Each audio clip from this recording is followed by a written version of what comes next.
The BMW portfolio is going to change in the future even more with the addition of a successor of the BMW Z4 Roadster. BMW joined forces with Toyota and the two companies worked on a platform that would be used as basis for two legendary cars, the Z4 and the new Supra. Until we get to see them launched and their exact specs, the engineers are still testing their chassis on the ring, and the latest footage coming from the Green Hell shows a Z4 prototype being pushed to the limit, wearing some very interesting canards. Why they're installed on the front bumper is still a mystery as of now, as they will most likely won't be used on the production model. Then again, the old Z4 was used as a GT3 or GTE model for years, and we may see the new one being turned into a competition car as well. The chances of that happening are slim, though, as BMW already confirmed that the upcoming M8 will be used in races around the world. Nevertheless, the sound of the engine is as enticing as ever, making us wonder whether the dreamed BMW Z4M car could actually become reality once the new model is launched. Using a soft top instead of the traditional metal retracting roof the Z4 got us used to, the handling of this roadster should put BMW back on the map in the shrinking niche. Under the hood we'll find both 2-liter and 3-liter petrol engines, with power output ranging from around 200 horsepower for entry-level models to around 350 horsepower for the Z4 M40iM performance model. Hopefully, if rumors are confirmed, we will get to see it in production guys later this year, at the Frankfurt Motor Show, after the concept is introduced at the Pebble Beach Concours d'Elegance in August. It might seem as through the looking glass weird as Veuve Clicquot releasing a range of caffeinated soft drinks, but Land Rover might be about to launch a ute, or pickup truck, as the Americans like to call them. Speaking at the first Australian drive of the enticing new 2018 Land Rover Discovery, JLR's Australian Managing Director Matthew Wiesner admitted he would dearly love to see a pickup truck in the Land Rover range, because it would have enormous sales potential in Australia and, frankly, around the world, with Mercedes-Benz, for one, about to launch a high-end competitor for the Toyota Hilux. A pickup would be the #1 desired product for us, Wiesner said. I mean, there's enormous demand, and you have to remember that it's a product that sits very much in our space. Such a vehicle, a radical departure for the classy, supremely English brand, Land Rover, would have enormous appeal both in Australia and in the home of the pickup truck, the USA. And it could be based on the next Defender, depending on how its design shakes out. Wiesner admits that, while there is huge demand for a new Defender in markets like Australia, he's still far away from being able to announce any new news about its impending arrival on the global stage. I can only tell you that what global design boss Jerry McGovern said about Defender at the Discovery launch earlier this year remains our official position, Wiesner said. McGovern told Car Advice in Utah earlier this year that he was sick of Australian journalists asking about Defender, but that it's going to be nothing like those bloomin' concept cars above we showed a few years ago, because we took the mick with those. Our brand has been on a journey of transformation, and the Discovery is the latest step on that. It's less polarizing, more appealing.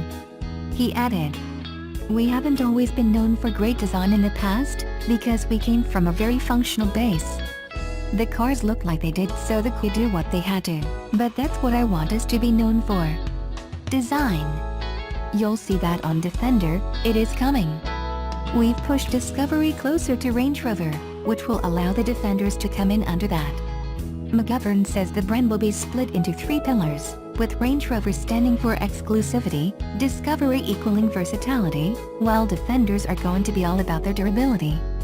The end goal is to have a bigger family of Land Rovers available, allowing the company to build volume and tap into the growth in SUV demand. The Defenders, when they come, there will be a whole family of them, and if you look at where we currently are and where we could be in 6 or 7 years' time, it's a massive shift, McGovern said. So, Defender is coming, and a Ute version might well be part of its offering, but for now, it's a case of wait and see. Land Rover has confirmed full details for its all-new Discovery range ahead of its official showroom arrival next month.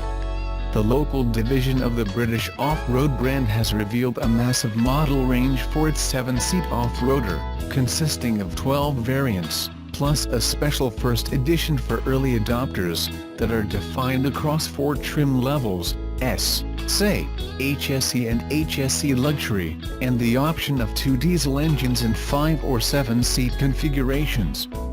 The range opens up at $65,960, plus on-road costs, for the entry-level, 5-seater Discovery STD4 and tops out at $131,871, plus on roads, for the fully loaded first edition that is limited to 2,400 vehicles worldwide.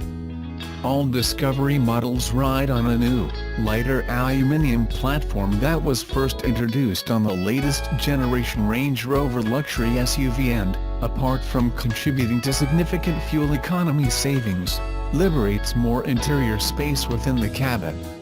Measuring 4970mm long, 2220mm wide and 1846mm tall, the Discovery is 141mm longer than its predecessor, but is marginally narrower and sits lower.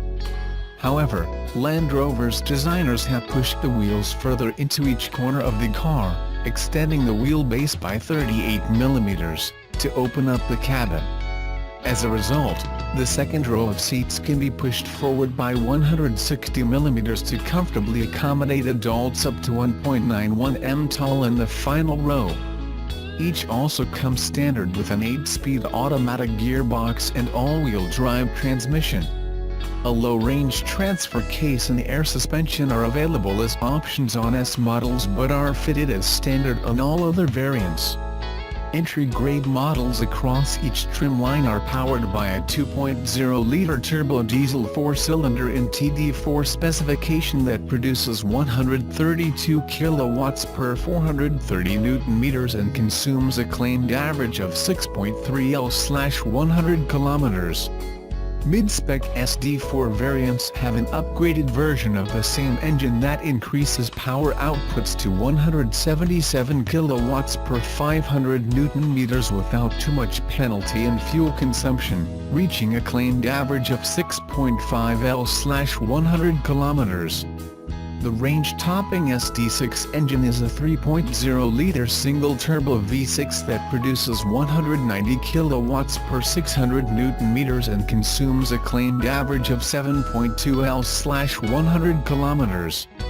All models come with automated emergency braking, lane departure warning, a reverse camera and rear parking sensors and airbag coverage for all outboard occupants with a 5-star independent crash test rating.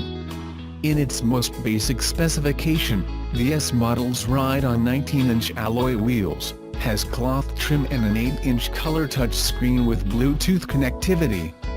The SE grade picks up grained leather trim with 8-way electric adjustment for front seat passengers, ambient lighting, dual-zone climate control, sat-nav, while the HSE adds 20-inch alloys, electric steering column adjustment, tri-zone climate control, keyless entry, power tailgate and a larger 10-inch touchscreen with a Meridian sound system. At the top of the range, the HSE luxury models have flush Windsor leather trim with 16-way powered adjustment and heating and cooling for front seat occupants, adjustable ambient lighting, a chilled center console, and a top-grade audio system with a digital TV and a more comprehensive sat-nav. Like all Land Rover models, there is a long list of options allowing customers to personalize the Discovery, including the 7-seat configuration which costs $3,400 across the range. The assertion that Tesla's autopilot features reduces airbag deployments by 40%, made by the National Highway Traffic Safety Administration back in January, may use faulty data and cannot be replicated by researchers, a lawsuit filed on Wednesday claims. The National Highway Traffic Safety Administration opened an investigation into a May 2016 crash involving a Tesla Model S cruising in its semi-autonomous autopilot mode, resulting in the death of the passenger. The investigation found the crash rate for Tesla vehicles dropped nearly 40% after AutoSteer was installed. At the time, this was deemed a big win for Tesla, as it basically implied the car's autonomous features are ultimately safe, and the fault was of the driver not paying attention. However, the Quality Control Systems Corporation, a Maryland-based research group, called NHTSA's claim surprising, as the high reduction in crashes from Autosteer installation is extraordinary.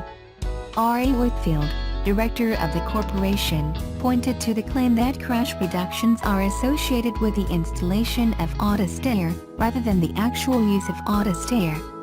He said, like with seat belts, the reduction in injuries is only seen with the use of the belt, not just if it's installed in the car.